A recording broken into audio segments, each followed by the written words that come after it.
Hi, everybody. For those who are joining, we'll get started in a few minutes.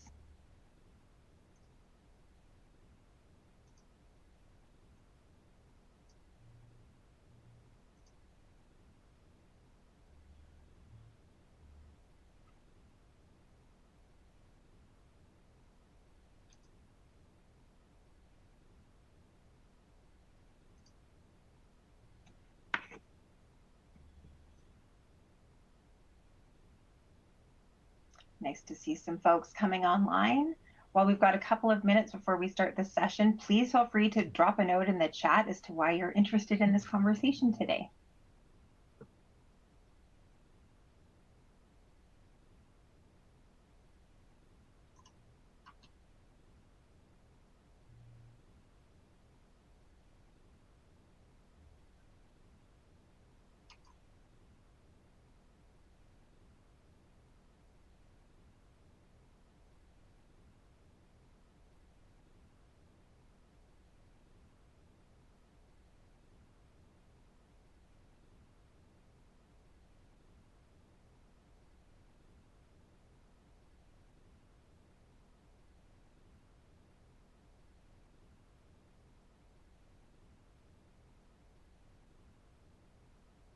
Got a couple of new joiners. Welcome. We'll get started shortly. I know everybody's hopping from meeting to meeting, so we'll give you a few more minutes before we jump in.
Welcome to some new folks who have just joined.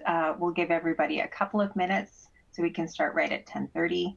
Give folks a few minutes to be able to move from meeting to meeting that they're in. And for our new joiners, please feel free to drop a note in the chat as to what you're most interested in about the conversation today. We'd love to hear what brought you here.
Good morning, good afternoon, everybody. We are getting super close to getting started.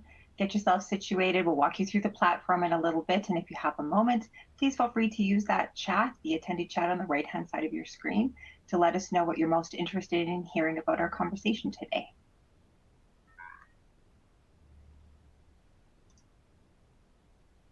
Okay. Thanks, Carrie, for putting something in here. Carrie is really interested in lessons learned from the project. So with Intermountain's Enterprise Project Management Office, oh, that's great. And we're constantly trying to improve our work. Great to hear. Very welcome to have you.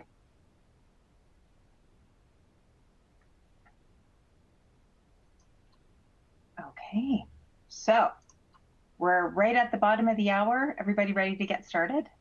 If so, that's great. And for anybody who's jumping in, they will catch up as to where we are. So welcome, everybody. It's a real pleasure to have you all joining us today. I know trying to carve out an hour of time in a busy schedule is never an easy thing to do, but we're really happy to have you join us this morning. We are going to take a couple of minutes just to do a little bit of housekeeping things, and then we'll be happy to introduce you to our panel and get jumping right into the content.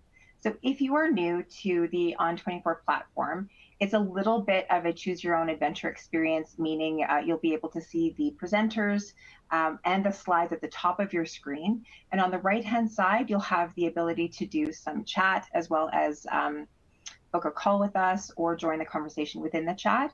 Feel free to look around, set everything up at your own view of what feels best for you. And for those of you who are interested, please feel free to use the Let's Talk button that is at the top right-hand side of your screen. And of course, I'm going to make one final plug. Please feel free to use that chat to let us know if there's specific things that you're interested in hearing a little bit more about. Okay, so let's get into the conversation. So rebranding at scale, from complexity to clarity. And I'm very happy to be joined by a few of my colleagues here from Intermountain Health. So this is essentially what we're calling our fireside chat. And Amanda, Cheryl, and myself have had the pleasure of working together for quite a long time. And so we typically have these kind of conversations on the regular, and we thought it's a great way and a format for us to have an ability to bring all of you into some of the conversations that we have. We're wanting it to be as interactive as possible, so please feel free to use the chat to ask us any questions as we go. We will be monitoring them to make sure that we can discuss the questions that you may have that are top of mind for you. So I'm happy to actually start off with some introductions, of course. So my name is Heather Jones. I'm a senior director at BrandActive. One of the things that is really important and of value to me is that I work to build relationships that make room for honesty and momentum and meaningful progress. So I'm really energized by collaborative problem solving and work that challenges me to adapt in real time. And there's no better place to do that than when you're in the middle of a rebrand, working with people and organizations during a period of transformational change. So when I'm not at work, I'm definitely outside with my family and my dog, playing music and just enjoying time with my loved ones. And I'm happy to introduce some of my favorite people. Anne Robertson. So she is the VP of the Vice President of Brand and Corporate Partnerships at Intermountain Health. So Anne leads the brand strategy for Intermountain Health, Select Health, and all subsidiaries that fall into that. And she was instrumental in rebranding both organizations. Her leadership guides the organization's approach to strategic partnerships across every region where you see Intermountain Health. And with deep expertise in marketing, consumer experience, digital innovation, and product development, and drives initiatives that enhance brand impact and foster meaningful collaborations. Beautifully put, and such an accurate resume from our time that we've been able to spend together. So because we know you really well, we want to give our guests a little bit of a sneak peek into something else about you, Anne. So sweet or salty? Inquiring minds want to know. What's your preference? Well, Heather, I would say salty, which is probably why I like taking on projects like rebrands. Very true, indeed. I love it. And we are also joined by Amanda Gold, who is the Director of Brand Strategy. Now, Amanda leads the development and execution of the enterprise's brand vision and growth, positioning and growth initiatives. Amanda's worked for Intermountain Health for over 7 years, and prior to that, she worked in a variety of industries from fashion to interior design. I knew about the interior design, but I didn't know about fashion, so fun fact that I found out after a couple of years of working together, which is great. Amanda has a strong background in marketing and digital commerce, and she's been instrumental in aligning Intermountain's brand across evolving customer expectations, partnerships, and emerging platforms, which I love because I'm pretty sure many of the folks that are joining us today also are having these questions about how do you navigate the evolution. With an MBA from the University of Utah and really being passionate about elevating lifestyle brands in the intersection of design, innovation, and culture, Amanda is really known for her strategic mindset, creative energy, and ability to connect brand messaging with meaningful experiences for internal and external audiences. And I love this because we will absolutely talk about how to engage folks from the inside out. And when Amanda's not working, she's likely reading a good book or planning her next travel adventure with her family, which is great. So welcome, Amanda. Now, your question, of course, coffee or tea? This one's really easy for me, and I think at one point we measured how much coffee intake we had throughout this project. So for me, it was coffee, Good. and I just finished my cup of coffee, but I am a coffee connoisseur and usually have at least 2 to 3 cups a day. So happy to be here. I feel you, and I have one in hand as well too, which is great. Thank you. And I couldn't help but introduce my lovely colleague as well, Cheryl. So Cheryl Queasy is a senior manager with me at BrandActive, and she's very passionate about guiding organizations through the complexities of rebranding. Part of that is helping teams find clarity, confidence, and alignment at every stage of the journey, because there's a lot we have to uncover along the way. So I couldn't agree more with that, Cheryl, for you. Cheryl thrives on building strong partnerships and developing practical, creative solutions that turn big picture brand strategy into real world results. And that's definitely why we're in the business that we are in, for sure. So outside of work, you're going to find Cheryl watching her son play hockey, walking the dog as well. A lot of animal lovers in this group, reading and spending time with her family as well too. So Cheryl, I have to ask, hockey or soccer? Heather, it has to be hockey. I've watched many years of my sons playing hockey, and so I'm a hockey mom. And I know there's probably some folks who really love soccer that are on the call today, but I really do have to go with hockey. But also a big shout out to our Toronto Blue Jays. Yes, it was a little disheartening last night, but it was late last night too. But yeah, very excited with baseball too right now. Oh, very good. Okay. Shall we get into it? Okay. So one of the things that we're going to dig into as far as our conversation, of course, this is a more casual, intimate setting, but knowing the four of us, if we actually just started to do this and didn't actually have some structure to the conversation, we need to make sure that there's a little bit of guidance along the way. So we're going to spend some time talking about the Intermountain Health journey, and then uncovering 3 distinct challenges that we had.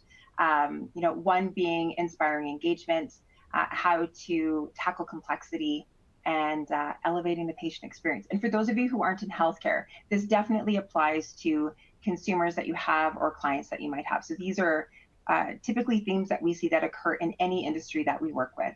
And then, of course, we're going to take a little bit of time for reflections and recommendations, and we will leave some space at the end of the conversation for some Q&A. Okay. So let's get into the Intermountain Health story itself. We had the pleasure of working together from the very, very beginning. And I know that, from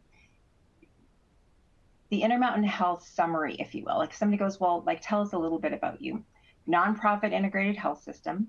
You have a large network of hospitals, clinics, medical groups. You have an insurance arm, and then health services across multiple states. And so when you're looking at the breadth, both of geography and scale, you have combinations of 33 hospitals, over 400 plus clinics, according to some recent information that we've got, and close to 70,000 caregivers or employees in your workforce. So looking at the breadth of what you're covering off, there was a lot that we could actually do together. And having the pleasure of working with you right from the very beginning when we were trying to understand all about you, what you're about, the priorities for you, what was driving you towards the rebrand. This was not a small undertaking, and it was big in the best kind of way, as it relates to how you're going to make an impact both for the people that work with you and for the care that you provide in the communities where you operate and where you live. And I'm really, really curious from your perspective, because I know we talked about this a long time ago. What was the real strategic driver behind Intermountain's rebrand?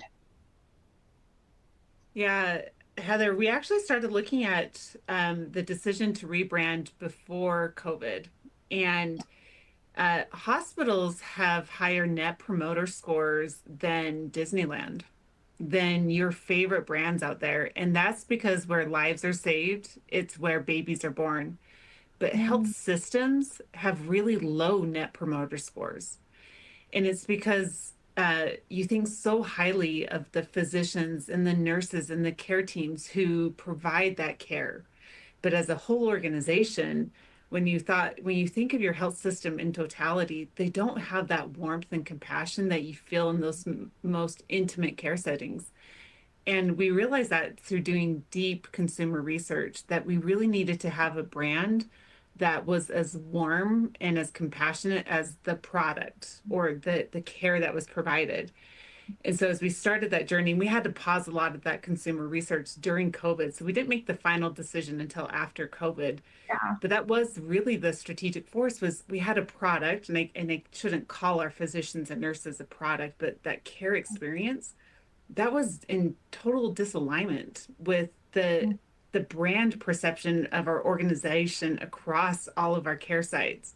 Yeah. And so we needed to reconcile that and have people think of our brand in totality in the same way that they would at a clinic visit or a hospital visit. We needed those two things to mean the same thing, and that really was the driving force behind the rebrand, to make sure when they thought of a physician or they thought of Intermountain Healthcare at the time, that it was the same thinking. Mm-hmm. Which is really interesting. So like, I love hearing that. Could you also build a little bit about how the rebrand aligned with organizational priorities, like patient experience, or some of the things that come up with regulatory and compliance, or even M&A? Yeah. Oftentimes we think that healthcare, you just have to go where your insurance tells you to go, that you don't have a choice. And sometimes that's true. But just because people don't have a choice in healthcare, which they do, why shouldn't people have a good experience? Why shouldn't people get the same experience that they get when they go to a hotel? Yeah. Amanda travels the world, and that's what she gets a lot of joy, as we heard about in her introduction.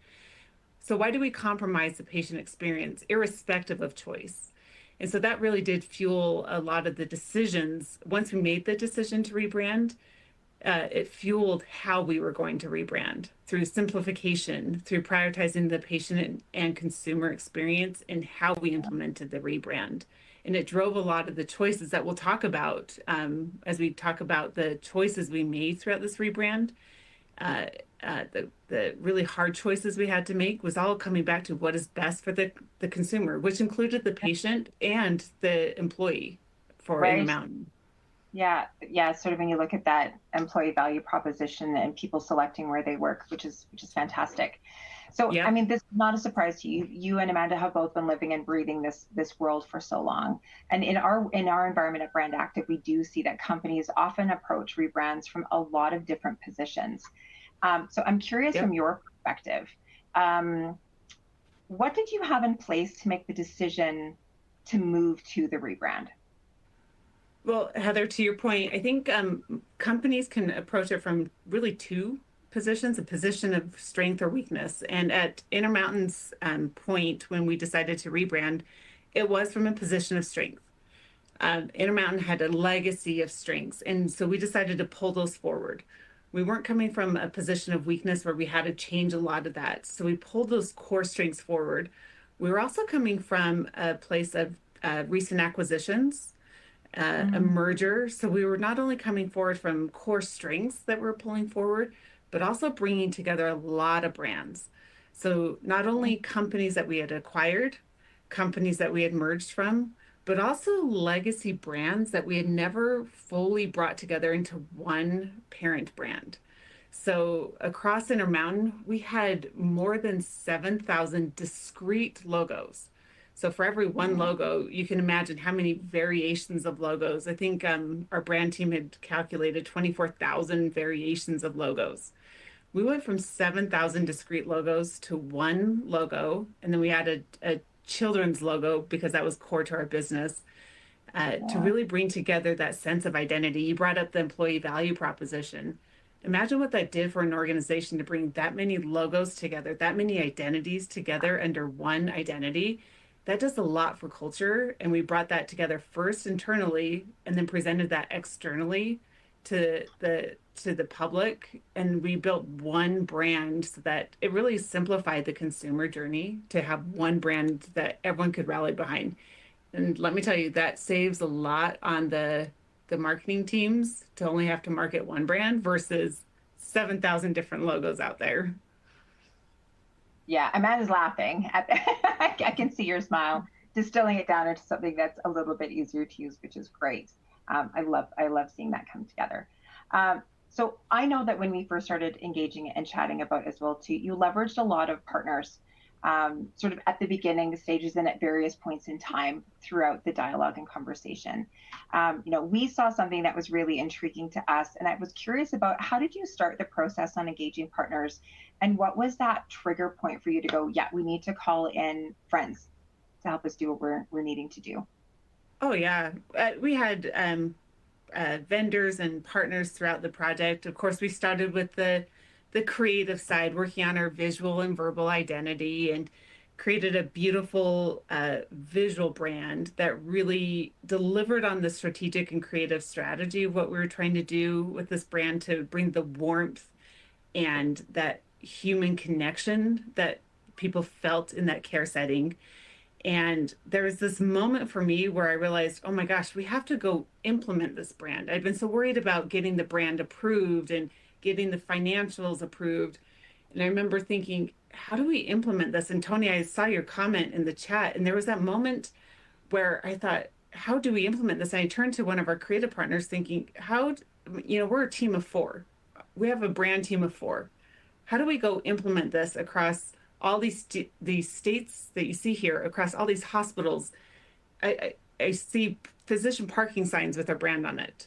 I don't even know all the assets that we have out there. How do we go implement this? And one of our agencies at the time said, let me introduce you to BrandActive.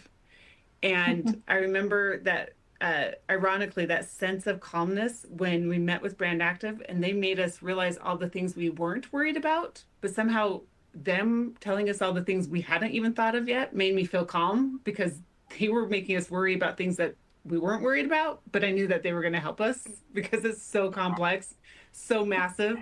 But there was that moment of realizing there's so much more to worry about, but that's when you need partners to start pulling in and start documenting all that. Yeah.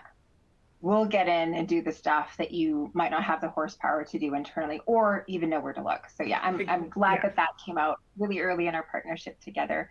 Amanda, I'm curious from your perspective, when did you realize the magnitude of change with your breadth of experience? Yeah, for me is when we started to actually put together all of our different assets and mentioned that, we were looking at parking lot signs that had our logo on them, or assets you wouldn't even imagine that have our logo on them, or logos from previous generations. So for me, it was really when I started to see these numbers, when Cheryl and the BrandActive team really distilled it down to all of these individual things that we had to look at.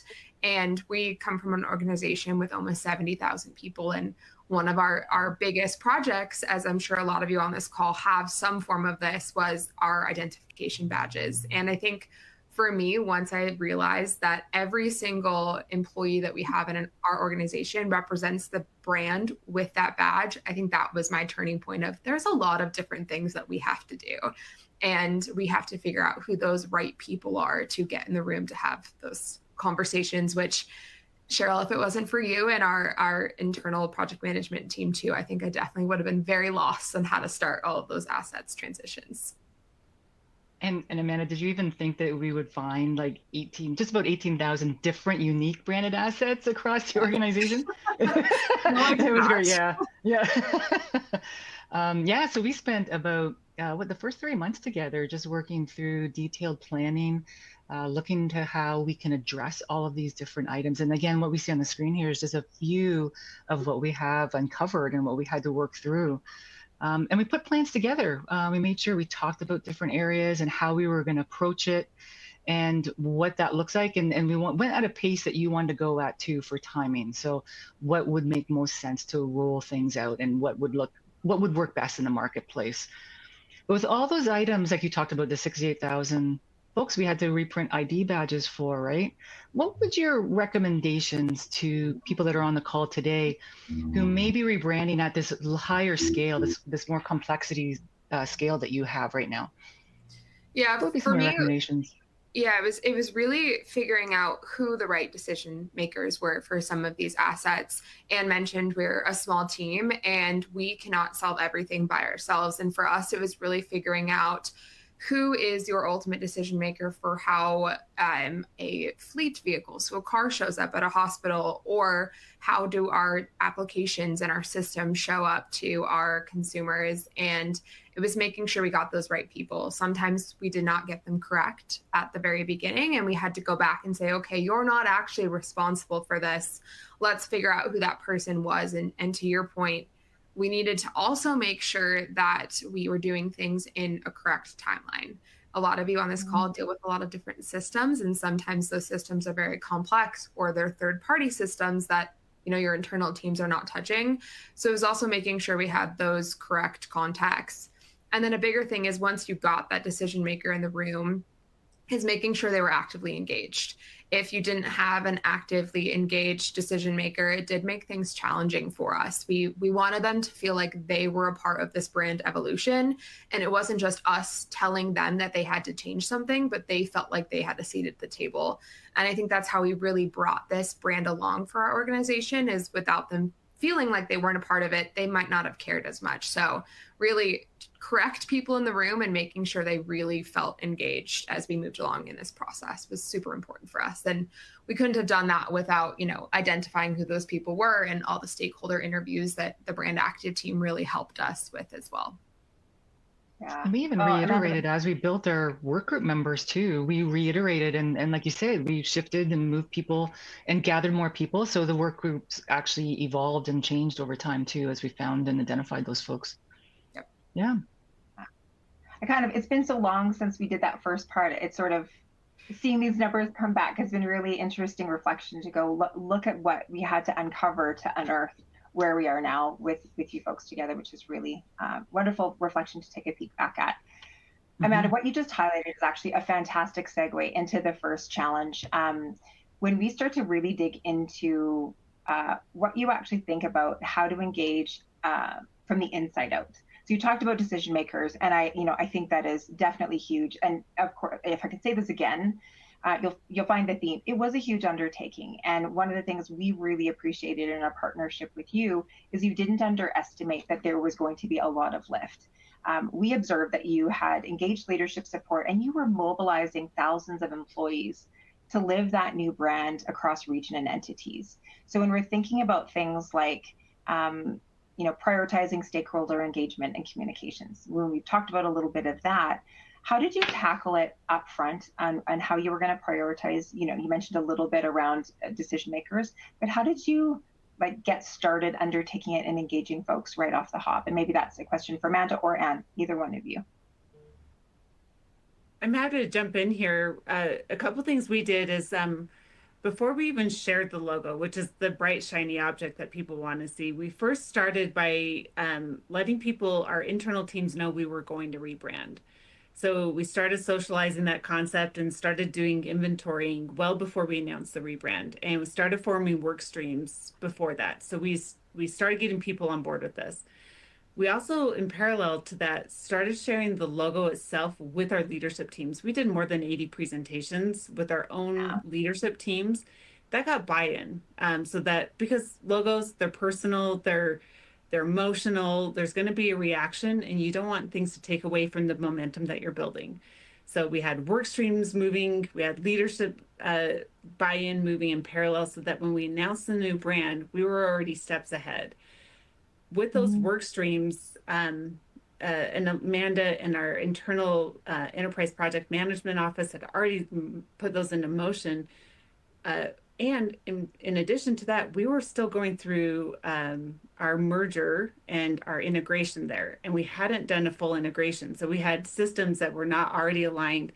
So we had to make sure that we were solving for one organization. So we couldn't do a one-off here or one-off there. We had to make sure we're setting standards that worked for the new Intermountain Health after the integration. So we had to solve for things that would be future-proofed after integration. And so having that integration through our enterprise project management office, always thinking ahead of what that would look like, solving for those branded assets, I think was key to that. But using the launch of all of that, the excitement was really key. You all know as project managers, you resources, cost, speed. For us, speed was critical. There's organizations will always have a lot of strategic initiatives coming down. You'll lose momentum. And so we made sure that as we're pushing this forward to always build on that momentum and timestamp this, so that we could get through the rebrand before priority shifted and resources moved on to the next priority. Amanda, what would you add on top of that?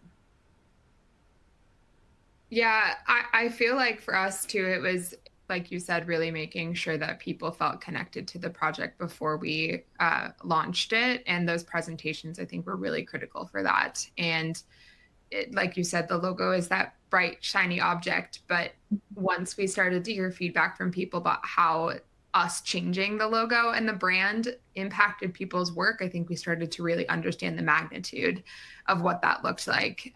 So it was really listening a lot to people and making sure that we pulled them into the project when it was appropriate, and didn't pull them in too soon where they felt like they were just kind of a listener in a conversation that distracted them from the work they were doing as well. Oh, those were great insights. Thank you. I think we touched on, you laid a great foundation as well to dig into how you tackle complexity, which of course is our second challenge in the conversation. And we've discussed this a lot over the course of our time together, mostly in part of when we were thinking through how do we actually navigate, the complexity that we have. You had a lot of things that were in various stages of integration, from systems to people to processes to what that might look like. We talked a little bit about the integrating systems, doing a rebrand in addition to somebody's day job. So when I think about some of that, almost that centralization of what you were trying to get to, how did you bring together that house of brands and decentralized ways of working across various geographical markets when those markets were used to doing things their way? One thing that we did is we became best friends with our legal and compliance departments. For us, and I know, of course, the brand team would say this, but I believe this, that your brand is your most valuable intangible asset, and you have to protect it. And so we worked very closely with legal and compliance to help govern that. And some parts of the business were giving away the brand and letting people, partners, other vendors, suppliers, use the brand however they wanted to. And so we first wanted to help govern the use of the brand and make sure that we're using it. And I think everyone on this call has seen your brand stretched and people using the logo in the wrong way and inappropriate use of the brand. So we wanted to protect the brand. That was step one. And then in doing that, the brand team didn't become the brand police. That's not what we wanted to do. We wanted to empower the use of the brand, but also make sure we were governing it so that it was that we were increasing the value of the brand. I think that was step one of it. Then that empowerment became key to then working with those work streams so that people understood the why behind governing the use of that brand. And then felt accountable to how they were implementing it in their systems. And there was that balance, I think, as we were implementing it across all the systems and all the tools, that people felt really accountable to how we were implementing it. Thank you for sharing that. I would actually even float this out to some of our participants as well on the call. Please feel free to use the chat if you find interesting challenges in governing the brand without becoming the brand police. Feel free to put your suggestions in the chat, because I think this is an inquiring minds want to know conversation. It comes up in almost every rebrand project that we've worked with across all industries. So really great one. And Heather's complexity. Oh, sorry, Amanda, go ahead. Oh, you go first. Go ahead. No, I was going to jump into another complexity. I know that was, and Anne just talked about becoming best friends with legal and compliance. But, when you're rolling out such a large, complex brand across the organization, there's people definitely often underestimate regulatory and what needs to go into that and what needs to be addressed and talked through. And it's a key factor probably in a lot of different industries, not just in healthcare. But we talked a lot about what that public awareness was and what that connection was on folks making sure that they understood where they were at and what was being put in with their as what they were seeing the brand as, and it really became a major factor really in our rollout. So kind of ties in the work that we did together around strategy, and I know the PM team too is very strong on that. Strategy, timing, cross-functional partnership, it all really came together to build that successful strategy and that successful rebrand from the ground level.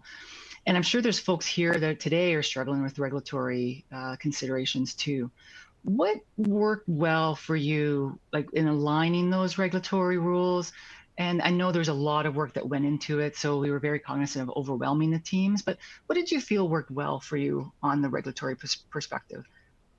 Yeah, I'm happy to take that one, and this kind of will answer one of the questions that came from the chat as well around like a policy. So before we got into an actual policy, it was really figuring out, how was that governance model going to work? And for us, it was who has the ultimate responsibility for how the brand shows up, and then how do we make sure that the people who are doing a lot of the work, which is like a creative team, understand how that brand is going to play. So for us, it was really around documenting decisions that we made that could then be used to create a policy that we do have around how we use our brand. And it was also making sure that we had flexibility. If something came up that we weren't seeing before in the previous brand, or if we had a really good reason to change those decisions that we had made, we wanted to make sure we then documented that change. So for us, it was really making sure we had this centralized governance model that really was led by, the brand team and then implemented across to the different organizations. But to Colette's specific question, we do have a policy around brand usage and trademarks, and work really closely with our legal partners and compliance partners on that. We have processes in place internally if a employee wants to use a logo for-profit companies, nonprofit companies, making sure you're looking at if you have any sort of regulatory rules that you as an organization have to follow. And you also then have to go teach people about those policies. I'm sure everyone on this call has some sort of policy library that your organization uses, but your policy is only as good as how you tell people about it. So we've done a really good job of making sure people understand what those procedures are and how they can access different resources. And anything you'd add to kind of how we governed the brand and continue to do so as well. Yeah, I think to reinforce your point, it took us a while to create the policy because we wanted to make sure we're really thinking through all the nuances of it. And so I think it was almost like a year after we implemented the brand that we worked on the policy, because there's so many nuances to it, use cases we had to design for, and we had to defend it. So why are we saying this is a rule, but that's not a rule? And it helped us create a good policy. And then reinforcing the policy. If we can't reinforce it, then you can't have a policy around it. And so we're still working with legal on a couple reinforcement things, because managing it with 68,000 employees is really hard to do. And so the reinforcement's been really tricky on a couple of the policies, especially around allowing suppliers to use our name or brand has been tricky. So the ongoing governance of it and monitoring it has been hard. But I think it's been a good thing to do after the fact versus doing it before and trying to justify it. Mm-hmm. Yeah. So I love that you bring that up, because part of it is, and clearly you're still BFFs with legal throughout this process. Yeah. But it's also, I think, that the ability to go, there is ease when you can show how somebody can use your governance or the policy versus feeling it like it's a hard and fast rule that you have to keep defending the position. So it gives you that ability to teach people along the way, and then they become more active in how they can support it. So that, again, when you're a lean team, as most marketing teams are, you don't get put into that default policing position, which is great. So when I, like, just switching gears a little bit, when we, thinking about governance, thinking about how you're going to maintain the brand, this of course takes me to the customer experience and making sure that it's aligned to the brand, because that of course is an extension of how that brand governance shows up. I've understood in our work together with you that patient experience or customer experience, for those of you not in healthcare, is one of Intermountain's top KPIs. And there was, I'd be really curious to hear a little bit more around how you all decided to integrate patient experience goals into the brand decisions that you were making. And I mean, I have to say, just in witnessing things, and you and your team were really empowered to make real-time decisions in a quick turnaround, so that there wasn't this long convoluted process. You were able to do that. So I'd love to hear a bit around incorporating patient experience into brand decisions. Yeah, and Heather, it's a journey we're still on. So I think it started with making sure every decision along the journey that we're still on has been informed by consumer and patient insights. So how the design was informed, even the decision to rebrand was informed by consumer data.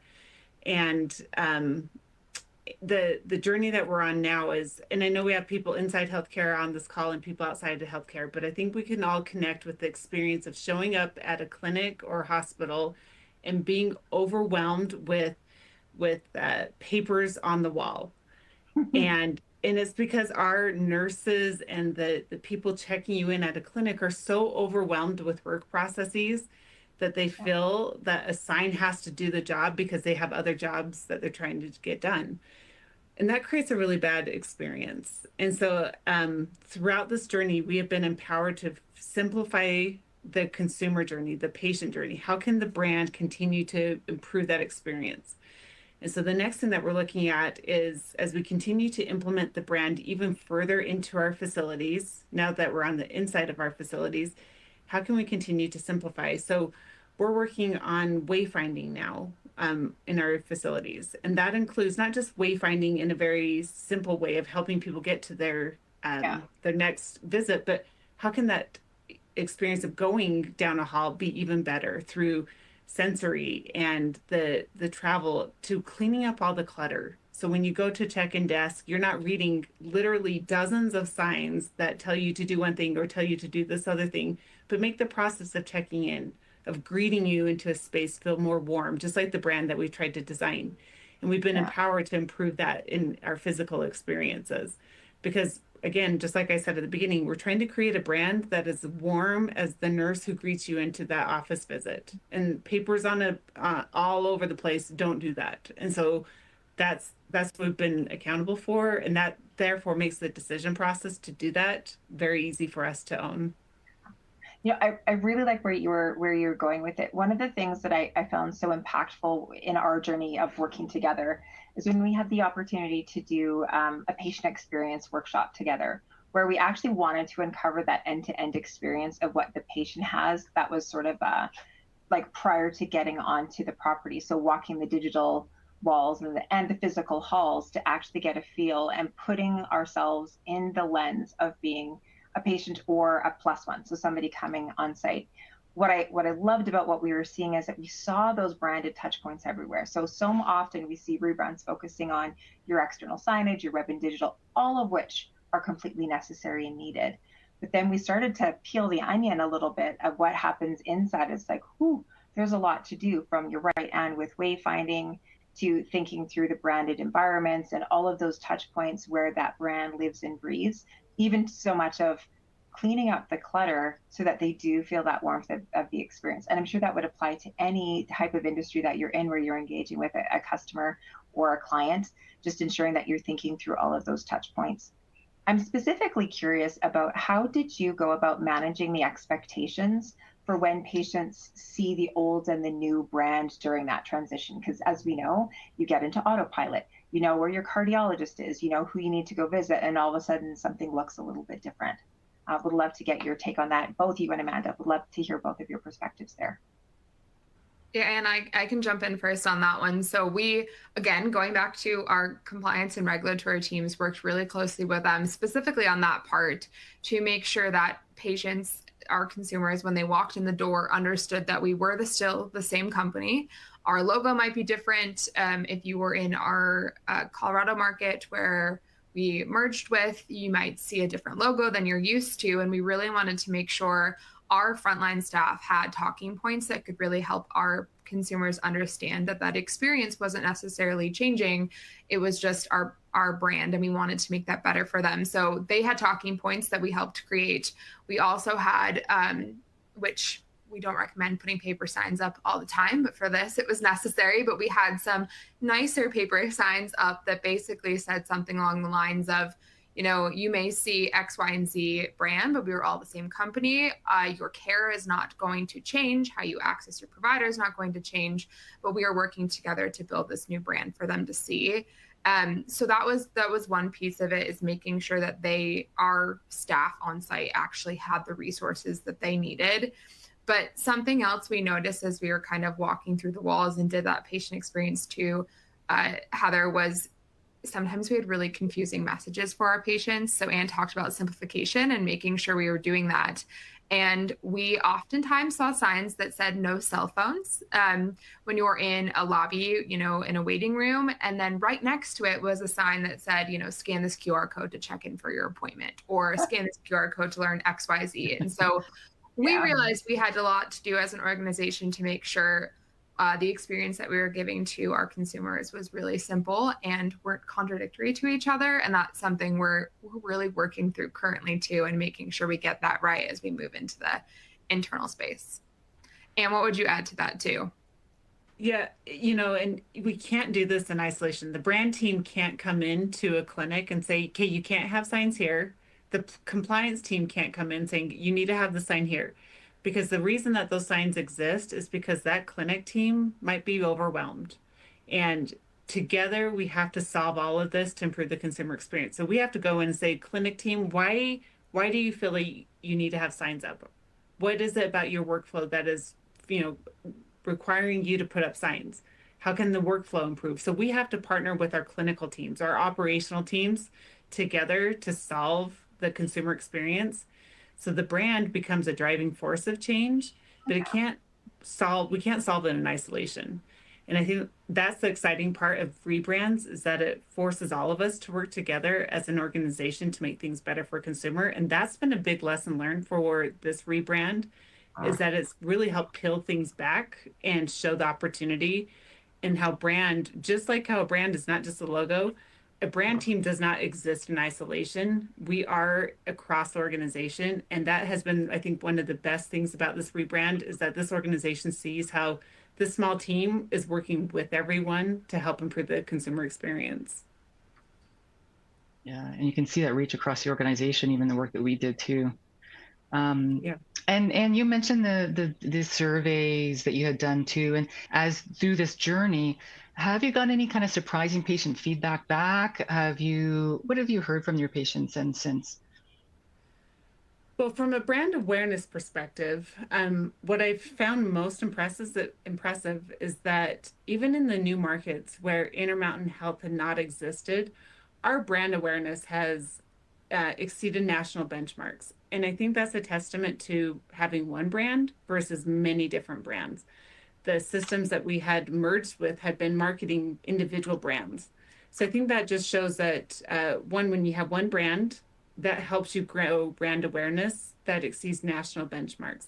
Two, when you have a brand that is aiming to be warmer than the industry standards, because for those not in healthcare, the Intermountain Health brand is very different than others in the healthcare space.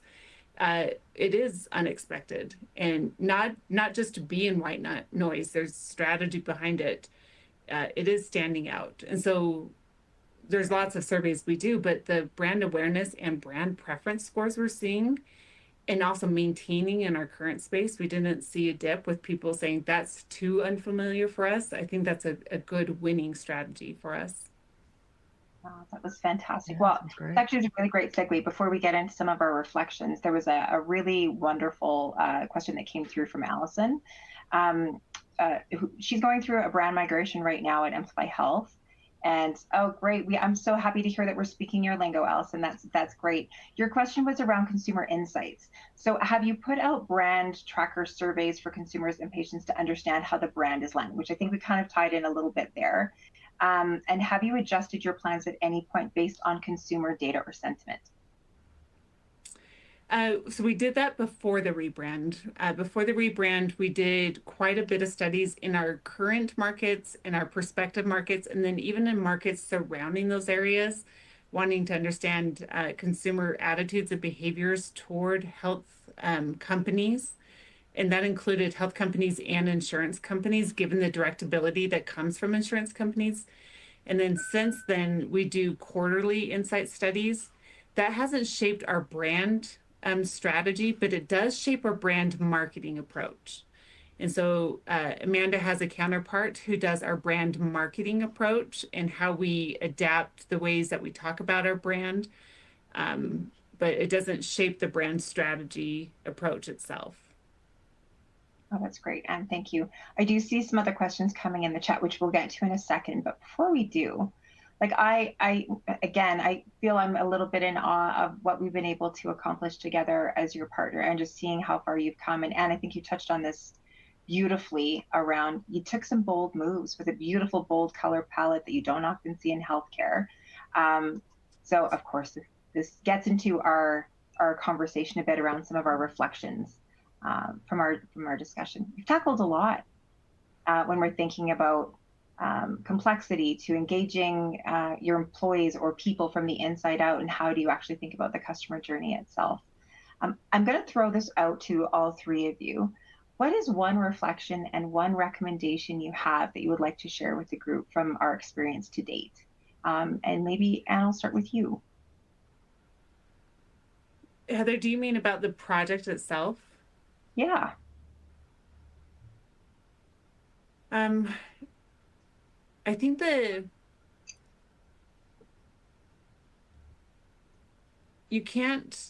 no one can do this alone.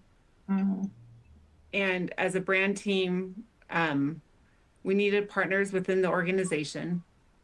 And we had incredible partners across Intermountain Health helping us. And we had incredible partners like BrandActive and other partners all leaning in to help us.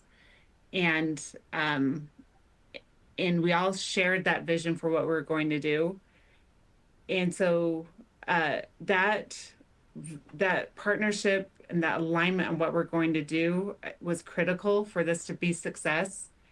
And for me, it was that alignment and having a lot of fun throughout the way made this successful and helped us move fast to get it done. Oh, I love that. Thank you. Yes, we did have a lot of fun. We've done some pretty. We did. Yes. Together. Amanda, what about for you? Yeah, for me, it's really learning to trust the people that you're working with, and brought up the partnership piece. And if you don't have trust in the partners that you're working with, it can be really hard to move forward. And for me, trust is earned. So making sure that I was getting what I needed was something really important for me. And then also making sure that we had the ability to change and pivot as we needed to was something I've really reflected on. And I'd recommend to this group is don't be 100% stuck in the plan that you made at the beginning, because it will most likely change. And that is okay. You've got to adapt to that change. Yes. Yeah, be flexible and adaptable, huh? Yeah. We did that a couple times, didn't we, Amanda? Yeah. We shifted, yes. And I wanted to play off of what Amanda said there too. I think from our side, we really, really appreciated that partnership that we built together as a team. You really trusted us, and I think we became an extension of your team. So you allowed us the ability to go out and work with other folks throughout the organization, gather information, and with the thought of supporting you and making sure that we're alleviating some of the work that you have on your plate, and that you know that we've got it and we can move that forward. So really, really appreciate my biggest reflection is just the trust that you had in us to be able to support and move things along for you and with you. Yeah. Cheryl, that actually dovetails really nicely into one of my bigger reflections of what was our secret sauce? So, I mean, that's more of a rhetorical question, but I think one of the things that I reflect on a lot is that we were able to celebrate the wins, which I loved, but we were also able to navigate the tough spots, knowing that we're in it together. So sort of taking that partnership piece is that we want to have fun. We definitely want to celebrate the wins, but we're not going to leave you standing alone if you have to navigate something. And there wasn't anything that we weren't prepared to tackle together as a group. Which I think, in some of our conversations, we've talked a lot about this, and would love to hear from the folks on the phone is, what is the secret sauce to a great partnership? Because there's something that we're trying to bottle and sell, and how we've worked together for a long time, just in knowing that this has been a really special way to partner, and being part of your success as well has been our distinct pleasure. So thank you for also being a great partner. And I think that's the other inverse piece of a recommendation for folks looking to find a partner. Think about what works for you as well too, so that you can show up in a truly collaborative fashion, whether it's agencies, firms, vendors that you're working with, so that you can create that trusted space really well, because you end up catapulting into some really cool opportunities when you're able to do that together. Okay, so bringing it back, before we get and open up more of the chat, I wanted to just reground us all in some of the lessons from the conversation and see if there's anything else that we want to build on. So things that we've understood from today's discussion. We know that true engagement really comes over time, and it's consistent and it's visible, and that can be at all levels of the organization. So when you're empowering your peoples and your leaders, that builds that empowerment and alignment. We've talked a little bit about governance and how to do it. You can't do it in isolation. No brand team wants to be the brand police. It's never a fun spot to be in. But when you can actually empower your organization to take it forward with the appropriate guidelines and guardrails of governance, it can be really empowering, as well as celebrating those milestones, so that you're continuing to sustain energy and connection through the rebrand. In some cases, it can take multi-years to get through a rebrand as a whole, and that can be exhausting over time, especially as teams are doing this work off the side of their desk. Most rebrands are filled with complexity, and so to tackle it, having a flexible framework, and I think, Amanda, you touched on that, have a plan, but also be nimble enough to know that it's going to shift, so that you're balancing that consistency with the realities of where you're operating, as well as regulatory considerations for any industry that you're in.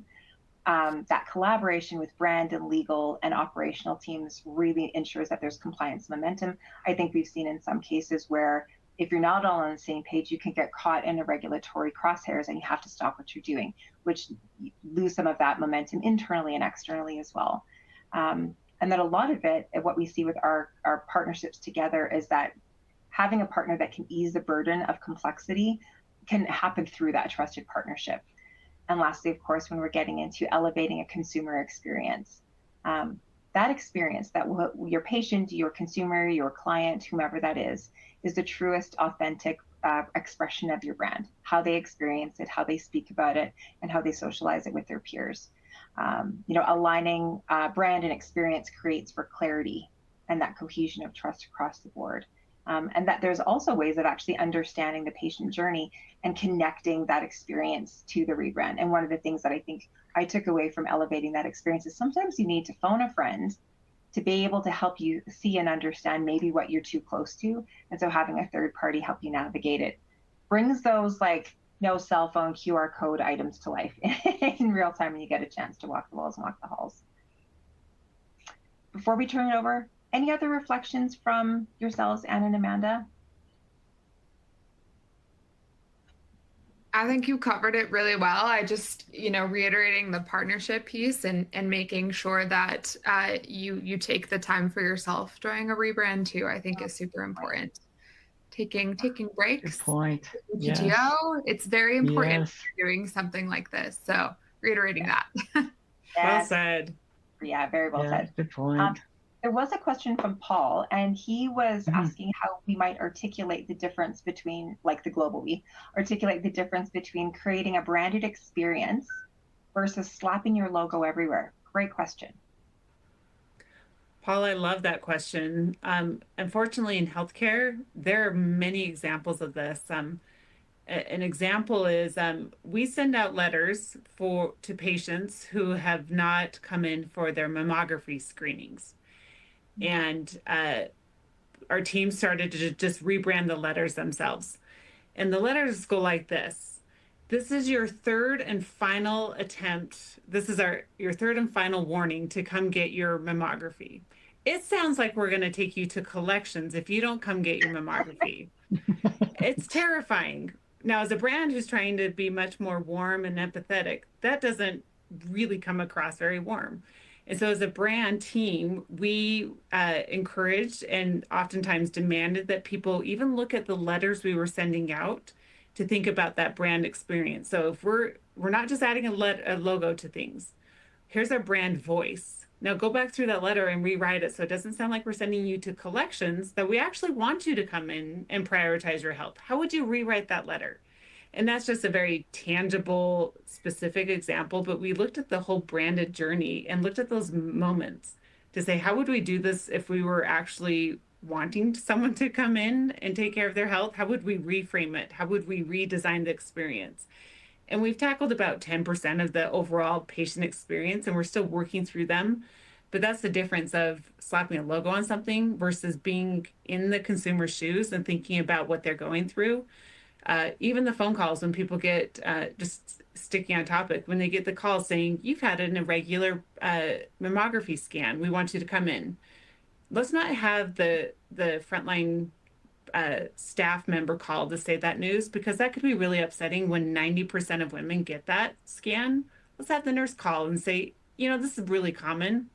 We know you're probably worried. Let's have you call. So those are the moments that matter. Let's just not slap a logo on things. Yeah, I love that, Anne. Thanks for sharing. Yeah. There was a question that came through from Robert. So about 7 years ago, there were some Intermountain Health initiatives to move from high touch to high tech, like kiosk patient check-ins. I think that is definitely something that you see in the retail space as well, too. Did the branding journey move these approaches back towards high touch? No, the branded journey did not. But the consumer experience team is looking at these to say, what does the consumer want? And then how can the branded experience help them? So what Robert is referring to is when people come to our clinics, there was an effort to say, do we put kiosks when people come in to check in on a kiosk? But some people want face-to-face when they come into a clinic. So the thing here is we got to give consumers what they want. So if some people, like those who don't want to go talk to someone, if they want to check in on a kiosk, let's give them a kiosk.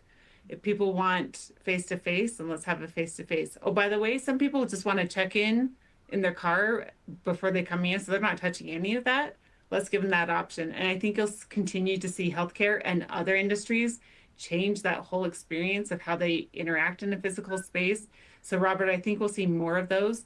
The brand team's job is to continue to make sure those branded experiences meet wherever that operational strategy goes.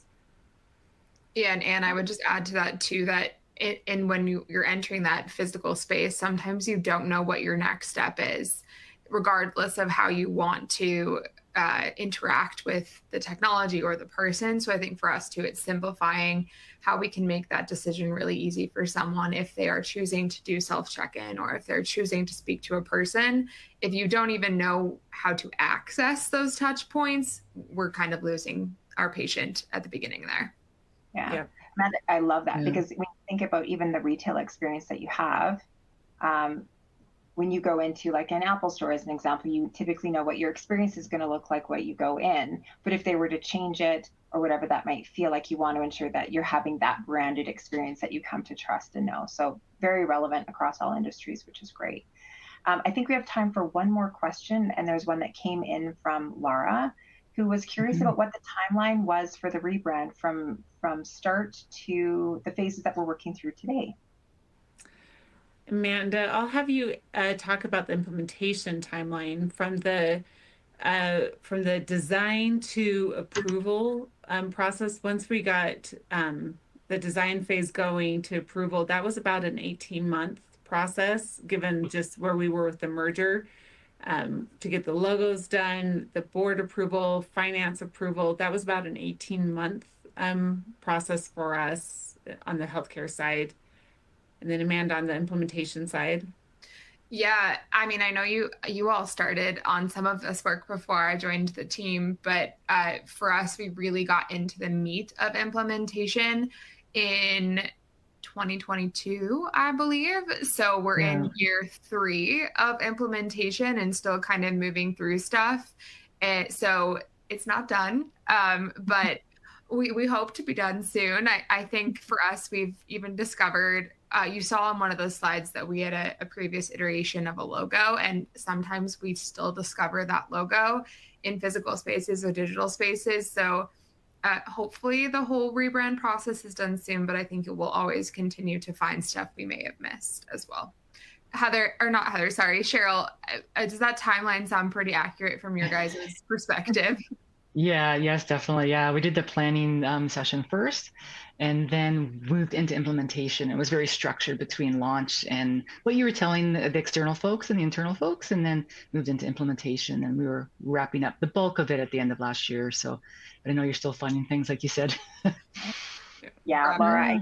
I think part of it is like you can move as quickly or slowly as your organization can handle, both by way of capacity, compliance, financials, those types of things. But some are done quite quickly and some take a little bit longer. And I see, Cheryl and I've talked about this a lot, the commitment that you all have within your organization to do right by the people that work with you and for the communities that you're serving. So on that note, I'd love to thank Amanda, Anne, and Cheryl for joining us all together in this conversation today. It was lovely to have a fireside chat, and thank all of you who have joined us for taking the time out of your day. Have a really good rest of your day, folks.